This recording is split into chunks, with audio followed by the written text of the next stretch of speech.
Hey everyone! Do you know you can disable your site anytime and reactivate it without hassle with xCloud? In today's video, let's see how you can disable a website in just a few clicks. First, log into your xCloud dashboard. Click on the Sites button and select the site you want to disable. From the left sidebar, go to Settings. Find the Disable Site option here.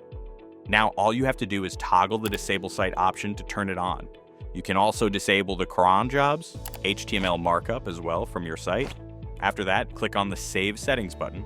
Once you disable the site, visitors will no longer be able to access it and backend connections will be cut off too.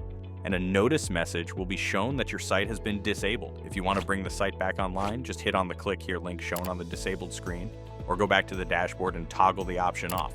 And that's it. This is how to easily disable and reactivate any site on xCloud hosting. Thanks for watching. If you enjoyed this tutorial, give us a thumbs up and don't forget to like, share, and subscribe for more tutorials and tips.